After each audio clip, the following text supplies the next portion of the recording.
Hi, everyone. How we doing? How we feeling? We're almost there. Well, I'm Chabeli Carrazana. I'm the economy reporter here at the 19th, and I'm really excited to close it off today with this amazing conversation with 4 incredible women who are going to be leading our workshops a little bit later. So my job here today is to give you an intro to them, learn a little bit about what they're doing, their background, and just get you excited about these workshops, get you some practical information that you can use, which I think will be really useful. And so here with me today, we have Vivian too. Vivian is the CEO and founder of Your Rich BFF and your favorite Wall Street girly, if you've ever seen her videos on Instagram and YouTube, where she is educating Gen Z and beyond on financial literacy. She's also a former Wall Street trader.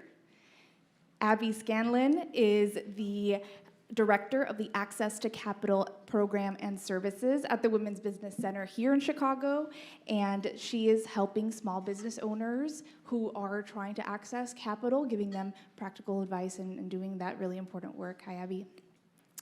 Athena Valentine Lent over here is a finance columnist with Slate, and she's also the author of Budgeting for Dummies, which you might have seen around here, her book. She also runs a personal finance column called Money Smart Latina. And finally, we have with us Trina Reynolds-Tyler. She is the co-founder of the People's Grab and Go, which is a mutual aid fund developed during the pandemic here in Chicago.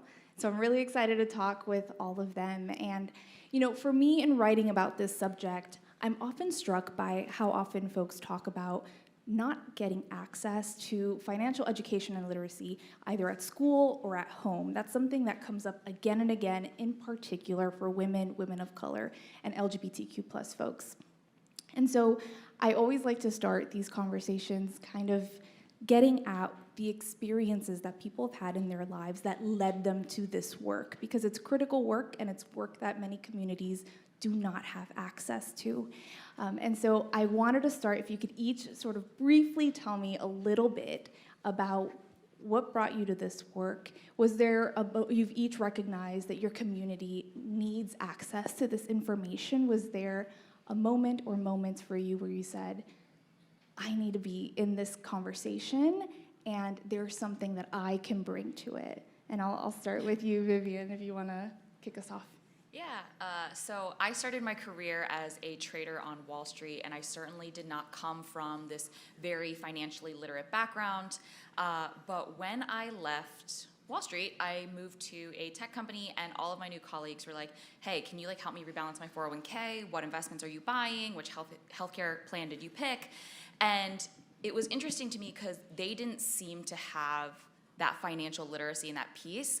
But even worse, I had gone on a date with this guy who worked a similar job to me when I was on Wall Street. We were making about the same amount of money, and he showed up to this date tricked out, like Rolex, Gucci loafers, Ferragamo tie. I was like, wow, this guy's looking good. And then he let it slip on the date that he had 5-figure credit card debt.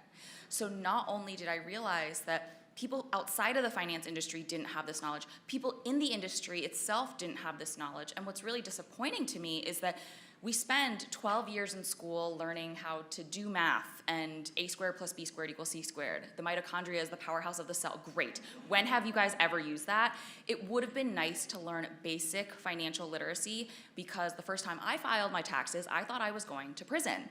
And I think the one skill that all of us as adults in society need, we don't teach. So now I am trying to do that for the next generation of young people, just trying to make talking about money feel so much easier.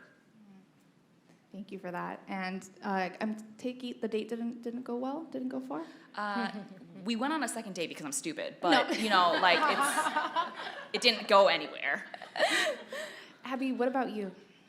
Oh, okay. So I kind of fell into banking, right? I never really thought I was that girl that did the numbers. I was terrible at math throughout all of high school, the whole thing, right? Because that was kind of stuck in my head, right? So you live with that thought and so forth. And so for some reason, I went into banking, right? Does not make any sense, but was in banking for quite a few years. And I have been in different neighborhoods, right? North, south, and all throughout Chicago. So I definitely saw some discrepancies between all of my different clients. And so wanted to take basically my superpowers, is what I call it, from my banking world and bring it to a nonprofit organization that could definitely help women and empower them through their own economics, basically, right? So their own businesses. And so that's kind of what I'm doing right now. I'm helping our small business owners, especially women, because it's the Women's Business Development Center, but we obviously help everybody. But helping them realize that they can empower themselves through their small businesses and then also impact their communities, which to me is really important, right? Because I feel like for women, we're really kind of the weavers of the communities, right? And so with us being strong and us having empowerment with our finances, then we can help the rest of the community. So Thank you for that. I know, I'm like, what mic do I use? So what brought me to this field was I had already had an interest in personal finance. When I was 18, I got turned over to check systems. And it was because my parents never taught me how to open a checking account. And we lived in rural Arizona, and my parents would have their ID photocopied to like cash registers at like grocery stores saying, do not accept checks from this person.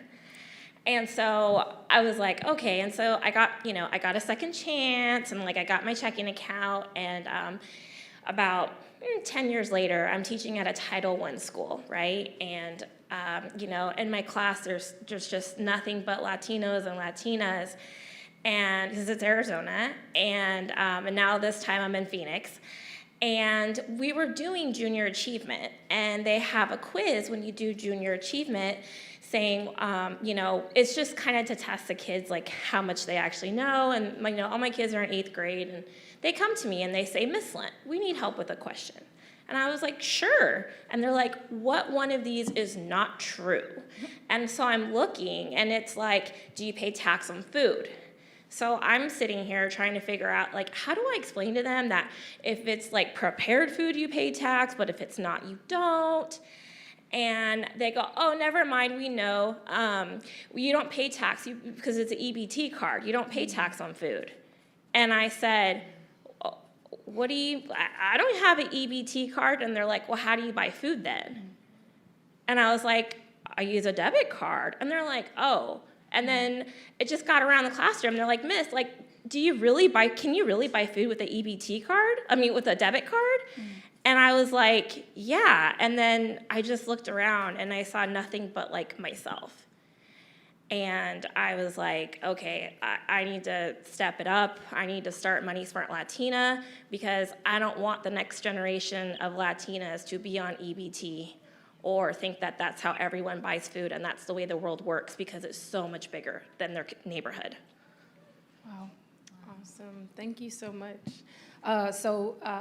Really, I came to my career as an organizer with the Black Youth Project 100. I was working on the campaign Naira mentioned earlier, called the Say Her Name campaign, related to the murder of Rekia Boyd by off-duty officer Dante Servin. And once I realized the barriers within the institution of accountability around policing, I joined the Invisible Institute, where I'm currently the data director. I actually investigate the intersection of gender-based violence and policing. We use data science to really identify the shared experiences that we have so that we can discuss, police misconduct in a more expansive way. But, really I came to mutual aid through my lived experience as a Black woman from the South Side of Chicago. I have benefited greatly from the informal networks of community care, the cooperation and reciprocal energy, period. And so when in June of 2020, during one of the largest uprisings, the largest racial uprising in the US, occurred, and Lori Lightfoot said, it's too dangerous for folks to feed folks, for the staff to come into schools to serve lunch or breakfast. Me and my friends went to the school that was down the street from our block, from my house, Burke Elementary, and started feeding folks. And Naira was a part of that work as well, was a huge force on the volunteer team, but it really was like a rapid response effort that was built on the values and principles that I already had, that solidarity that already existed, and I saw it as a means of plugging in where I fit in, you know what I mean? Thank you. Thank you, Trina. You know, what I love about your work, too, is you recognize the need your community had, and you then showed up for them in the places that you needed to show up for them, right where they were needed. And so I think that really speaks to the important work that all of you are doing. I'll remind y'all, if you have any questions, you're hearing them chat, they're all incredible. Make sure to send it in so that we can ask them your questions directly. I am wondering, you know, I want to acknowledge that the barriers still in front of women of color, LGBTQ plus folks, are persistent and are significant, right? They're not going away, even though we're doing a lot of important work in that area. And so as you're advising your community, as you're talking to your communities, I'm wondering, what are the things that are coming up again and again? These are the problems that are really not getting eroded. Trina, I want to start with you on that one. Ooh, okay.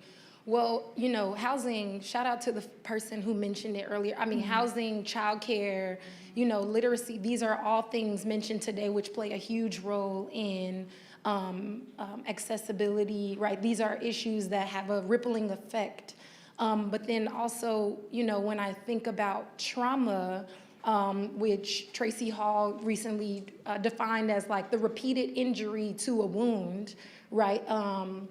It's really reoccurring, and it's something that I think often folks struggle to discuss because there's a lot of shame around the things that, you know, are traumatic experiences. And so, you know, that's something that's huge that I see as folks don't really often like to acknowledge or discuss these types of issues. Thank you for that.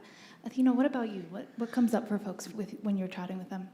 So women face a wage gap, right? But Latinas have the biggest wage gap out of all women. And so Latinas statistically make 54 cents to every dollar that a white non-Hispanic male makes. And so a big contributor of that is in the Latino culture. Women are the caregivers. And so if something happens or the kids get sick, they're gonna stop, they're gonna take time off of work. Now, if you have an ailing parent, it's also expected in the Latino culture that you take care of your parents when they're old. So if you have an older parent that needs help with assistance, they're not healthy, they need a caregiver, it's very common for women to just go ahead and quit the workforce, right? So a lot of people don't know about the Family Medical Leave Act. And so the Family Medical Leave Act gives you a lot of time off without fear of losing your job to take care of your family member. And why that is so important is you do not lose your job, you do not lose your status, you're able to come back and jump back in. And every time a woman, general, leaves the workforce, they set themselves back economically, and they tend to earn less because they're not being consistent and having those additional raises. So I really encourage and I really talk a lot about the wage gap and how FMLA can actually close that. And we should say, too, FMLA is unpaid leave guaranteed. We are one of the few nations, I think there's only 6 others, that do not have a national paid leave policy, and that has been really an enormous barrier for a lot of folks. Yeah, a few states actually do have it now. They do, that's right. And so, so nationally, it's unpaid, but now a few states do have it. And, because it is unpaid, it's a really good idea to take, disability, so you leave the workforce to help your, to help subsidize your income. Like with many of these topics, the states are really the ones that are really pushing forward, and we're seeing a lot of movement there. That's something that we've definitely followed a lot at the 19th. Abby, what about you for business owners? I mean, we've talked so much about, all of these programs that came out through the pandemic that were specifically targeting small business owners, but still the numbers are dismal in terms of access to capital, particularly for women. Well, it's not just women. I mean, it's just, I feel like a lot of disadvantaged communities don't always know what's out there, right? So if I can kind of summarize it all, it's really about, everyone's awareness of what is going on out there, right? Like we always talk about, did you know this program? Like I'll have, sat with a business owner, a year into the pandemic, and they still didn't know what was available to them, right? So for me, it's really about being aware of who is in your community that can help you. But in terms of like barriers themselves, honestly, I just feel like it's the basic traditions and the basic concepts that we're still, pushing forward, right? Like right now they're trying to figure out, without getting too political, but, they're trying to figure out how to deal with inflation and et cetera, right? They're still trying to use the same methodologies, right, to solve that problem. That's not gonna help everybody, right? And it's the same thing when it comes to business, right, and accessing capital.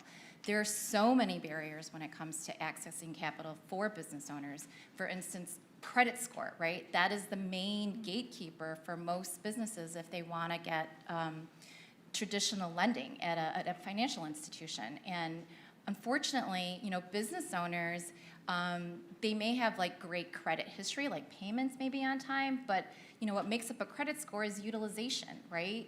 And if they don't have capital to infuse into the business, they're going to be using their credit cards. They're going to be borrowing from friends and family. I mean, cash flow is not going to be there. So credit scores could get tanked just because of the utilization, and that's a huge impact on your credit score, right? Sorry, I didn't know if I got too into the weeds there with that conversation, but essentially there are so many things that are out there that people still are looking at that are very traditional methods, and I really just feel like we need to kind of change it up and reevaluate how business owners, especially startups, because startups are the ones that are really, really hurting, could really, really gain or get that money infused into their business. This idea of an economy that wasn't, written or created for women, for people of color, for LGBTQ plus folks, never written that way. So none of these programs really are targeted until they're written with those folks in mind. Vivian, you have generational wealth is the ultimate goal, right? That's the goal that folks want to be able to build that. And so for you, what are the barriers you're seeing? Yeah, so I've lovingly dubbed my audience as the leftovers, because historically financial services has only catered to male, pale, and stale clientele. And I find that a little troubling because when you close your eyes and you think about every person you have seen on CNBC in the past month, and they all look like Jim with his white button-down shirt and his Patagonia vest, and you start to internalize that is the type of person that deserves generational wealth. You start to think, like, if I don't look like that, I don't get to have all of these shiny things that people have spoken about. So I think the importance is finally talking about personal finance through a contextual and nuanced lens. It's not just your, not saving up enough for a down payment. It's, hey, if you are a Black homeowner, if you are in a LGBTQ plus relationship, when you go to get a mortgage, there's a potential chance that you could get a shittier rate because of who you are and what you look like. Mm-hmm.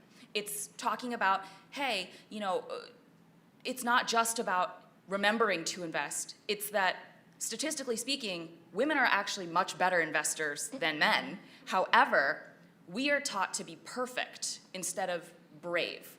We are told that if we don't know how to do something 100%, we shouldn't bother doing it. And that's why all of us like to apply for those LinkedIn roles when we fit 9 out of the 10 bullet points, but our male counterparts apply when they hit 3 out of 3 or 4, and they're like, who better than me? And so I think it's just really providing that nuance and that context that you are not just bad with money. It's how we speak about men and they're growing their wealth and their power, and then with women, we talk about you love to splurge, confessions of a shopaholic. And I think it's just really changing the narrative around who gets to be financially stable, who gets to be financially well off, and why that should totally change in the future so that people who look like all of the very diverse faces I'm looking at in this room, it's for all of us. All of us deserve to be good with money. That's right, claps for that, for me. So to that end, I'm wondering if there's a tip, a tool, something that you think is most critical for folks to overcome some of these barriers. And I have, Vivian, I want to ask you about this since we're on a good roll here. With a lot of folks are wanting to invest, are looking at that world and saying, I want to approach this, but stocks, bonds might feel daunting to them. They don't know where to start. And that's what I was hoping you could tell us. What do you tell them? Where do you start? I tell everyone that you should know 85% of day traders lose money over a 1-year period. You are not smarter than the guy who has every access to every resource sitting at his desk from 6 a.m. to 7 p.m. at that hedge fund. You're not. You just don't have the ability to invest as much time. You're not going to be able to cherry pick the perfect investment. But time in the market beats timing the market and picking the perfect investment every single time. It is so critically important to just start. Even if your baby steps are, hey, I'm just going to open up a IRA or a Roth IRA and I'm going to put $10 every single month. I'm just going to cut out Starbucks twice that month. I'm going to put $10 in and I'm going to invest it in an index tracking ETF. So instead of buying one stock, I'm going to buy an entire basket. It gets you in and it gets you comfortable. And worst case, if you genuinely think, I don't have the time, I don't have the effort, just use a robo-advisor. Take a quick quiz about your money goals and then let a robot pick what investments are for you. But truly, the biggest regret I have about my own investment process is that I didn't start earlier, and that is every single investor's biggest regret. Don't let it be yours. Thank you for that. Athena, I want to ask you a question that we got from one of our audience members, and I think this is a really important one. They're asking, what advice would you give people with student loan debt? And we know Black women, Latinas have some of the highest student loan debt in this country, who are trying to build wealth as they start their career. First of all, you're not a bad person if you have any type of debt. Debt is morally neutral. And a lot of people, especially finance experts, think that you should live off beans and rice until it's gone. And I am here to tell you that's impossible, it's unsustainable, and that you need to have a balanced life. Hence why I wrote a book about budgeting. So with your student loans, I want you to go ahead and I want you to look at the ones with the highest interest rate. You need to pay off your loans with the highest interest rate because that is how you're going to save more money overall. You waste a lot of money on interest during your student loans. So that's why it's really important to do that. Another advice I would give to someone is to look to see if you qualify for any type of student loan forgiveness. And so I'm not talking about Biden's plan, but I am talking about the different loan forgiveness programs that there actually is. And so there's public service loan forgiveness, there is loan forgiveness for teachers, there's loan forgiveness for someone if you just go and you teach math for so long. So I really encourage people to go ahead and look at that. Now, if all of that isn't an option to you, to get a lower interest rate, you can go and you can refinance your student loans with another lender. They're in some hot water right now, but SoFi is an example of people that do that. Let's see. And then if you sign up for automatic payments for either federal loans or private loans, they will actually take down some of your interest rate, so you're not paying money on that. One key thing I want everyone to remember, though, is that if you have federal loans and you go and you refinance with them with a private lender, then you're not eligible for that type of forgiveness. So it's kind of picking the less of two evils, if that makes sense. Thank you for that. Thank you. Yeah. Abigail, I want to ask you for business owners, right? Business owners who have a good idea, already have a business plan, but are really struggling to get banked, to get investors, are at that impasse. How do you guide them beyond that point? That is a really great question because I get that all the time. So it is really tough. I'm not going to lie. I'm not going to sugarcoat this for anybody. But for startups, again, this kind of goes back to what I had said earlier. This is why we need to change and shift how we actually do lending. Obviously, I'm not going to be able to do it. It's going to have to take a whole village to do it. But, for startups that are looking, use the resources that are out there. Use your community too. There are some programs that can help. In fact, like for us at the WBDC, we have kiva.org. It's a national program. You basically crowdfund for your capital, right? It's kind of like a hybrid of a GoFundMe plus a lending platform, right? So again, that's community driven. But unfortunately, you know, for a lot of startups, it is going to have to be a lot of thinking through why you need the money and your cash flow, right? And it goes back to your financial literacy piece. It's like, why do you need the money, right? You have to be very, very thoughtful when you're in the startup stage, because capital is going to be very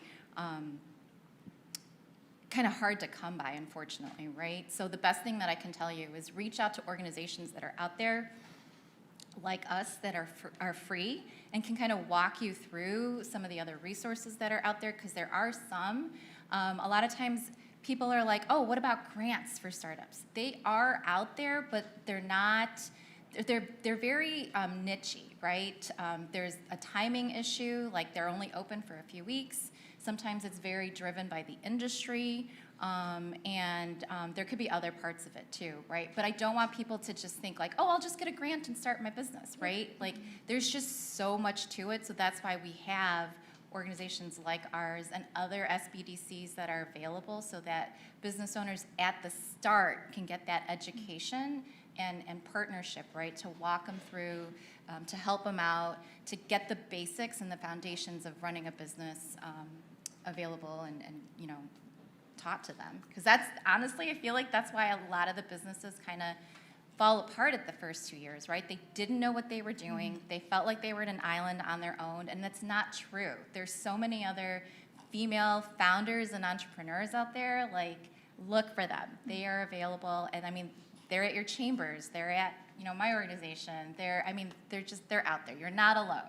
You're not alone. Thank you. I mean, the education piece, right? That's something that I'm hearing from all of you, is getting that access early on is so, so critical. And, you know, we know some folks get that access and their families get that access their entire lives, and some folks don't. Trina, I was hoping you could give us a little bit of education too on mutual aid funds, because sometimes the answer is in your community. Absolutely. So when, you know, that day, the next day when we were like, oh, we're going to go to the school, you know, I hit up my friend Dominique James. She's actually in her third year of law school at Yale, but at the time she was not in law school. There was my homie Matt Muse, who is an artist, works with young Chicago authors, and then also my good friend Jihad, who was a BAM counselor, which is a program that focuses on young Black men's development. And I really believe that when thinking about mutual aid, we must think about our relationships, as mutual aids are about, you know, it's about building relationships within your community, and but a big part of it is like when you're getting started, leaning on the relationships that you already have. We're already very much in community with folks who share our passions, who share our values, and who have an interest in getting plugged in. And so, you know, when it's all said and done, if you want to get started, I think the first thing you should do is call a friend and say, what's up, you know? And I really hope that, you know, just hearing me today encourages you to take a moment, think about the ways that you can plug in, use your unique gifts and talents to support mutual aid funds that are already in existence, or maybe think about building something your own. And can you tell us a little bit about the impact of the People's Grab and Go? Because you had a huge impact. Oh my goodness. Well, there were so many mutual aids that came out of the People's Grab and Go. A lot of the infrastructure for folks in Chicago to like understand, like, okay, we have a space, we setting up shop, volunteers coming in and out. How do we deal with crises when someone comes up and they're clearly, you know, having some substance use, abuse situations going on? Like, how do you de-escalate? Like, there are all of these, you know, we've fed hundreds of families, but then I continue to be in relationship with other mutual aid funds that continue to exist. There's Market Box, which is out of a church now, but they used to be out of the Experimental Station on 61st and Blackstone. There's Not Me, We, which is actually a housing organizing group that I currently work with, but we do mutual aid at Parkside elementary, a Chicago public school in the South Shore community. And so really it's like, you know, when thinking about, I'm sorry, I'm just gonna, like, when folks are talking about like mutual aid versus charity, they often say like, well, charity is about bringing things to scale and mutual aid is about building relationships. And I would like to say that the work that we did with the People's Grab and Go was a part of the model that continues to live and breathe in Chicago, that model of that relationship building, that infrastructure, and then also continues to be a container for the families who maybe couldn't even make it to the Grab and Go, but are now receiving grocery deliveries through the Market Box program. Amazing. Thank you for that. Thank you for that work. I had another question, but then we got this one from the audience, and I was like, oh, this is better than my question. So an audience member is asking about education. So how do we make learning about money desirable for people who feel like it's a chore, or they hate math, or they feel discouraged by the topic? I gotta tell y'all, if you asked my entire family, they would have never told you I was gonna become an economy reporter. Like, you know, math wasn't my thing, but for me, this is really the story of people. Business, economy, that's the story of people. And so I wonder how y'all think about that, who wants to take that one on, which is, you know, how do you make learning about this desirable for people who are discouraged by this topic, who like, just tune out when they hear some of these terms? Vivian, go for it.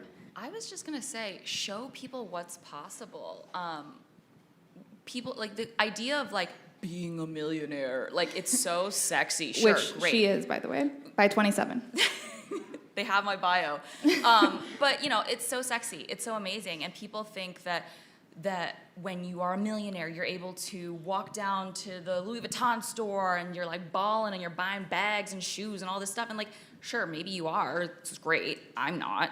But what I will say is that the greatest thing that I've recently purchased was $6,500, and it was an all expenses paid week-long vacation for my parents.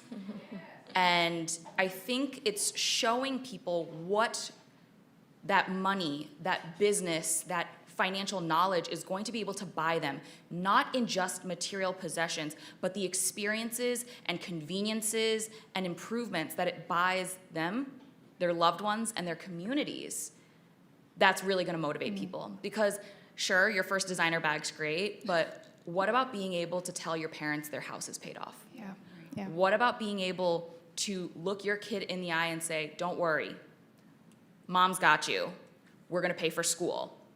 There is no better satisfaction than being able to use money as a tool to make your life better, and by showing people what is possible, get them invested in the long haul. Yeah, thank you. Abby. You know what, I have to 100% agree with that, because so I do a lot of financial education for my business owners, right? I teach them how to do their financial statements, to read their financial statements, because a lot of them, they've been business owners for 5-7 years, and they still don't know how to look at their P&L, right?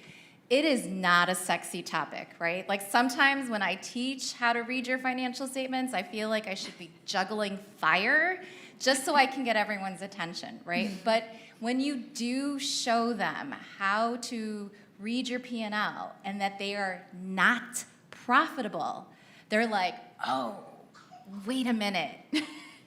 What? I thought I was. And oh my God, why is my overhead such a huge margin on my like what is going on? When you show them what it means to look at the data and to look at the numbers and how to apply them, then they get excited. Like, oh, I need to fire that accountant, right? Because I am paying him or her way too much, right? It's the application of all of these numbers. That's how I got excited, because again, I'm with you, Chabeli. I'm like, I wanted to be a ballerina. I wanted to be a backup dancer. And no, I'm doing financial statements and balance sheets and teaching people how to price, their product. And if you're the product, everybody, if you're a business owner, you are the product, you got to price yourself the way that you are valued, right? Mm-hmm. Don't undervalue yourself. We were talking about that earlier. Yeah. So yeah, I just think that showing them, what all of it will mean and how that comes out in the end is always helpful. The why. Thank you for inspiring me to change my coaching rates right after I get off the stage. I think another key thing with personal finance is to, this sounds silly, but talk about it more positively. For example, people hear budget or they hear like budgeting and they like freak out. It's just kind of like an internal like cringe. And so I like to say a budget is you telling your money where to go instead of your money telling you where to go. Because it is possible to pay for fun things in your budget. I have in my budget Starbucks, and I get Starbucks about 2 to 3 times a week because that's what gets me out of bed, and that's what I like. And I think I'm bougie in my home office, and I should have a latte. So yes, I got cut off. I got cut off, and I was like, okay, I'm done talking. That was a great ending, honestly. Yeah. I should have a latte. Go have a latte, everyone. Y'all, this has been amazing. Thank you all so much. You're going to get to hear from them a little bit more at their workshops and from Trina as well. And I just want to thank you all so much for such a great day. Thanks for being with us. I'm going to pass it back to Amanda Zamora, who's going to get us ready for our workshops. Thank you.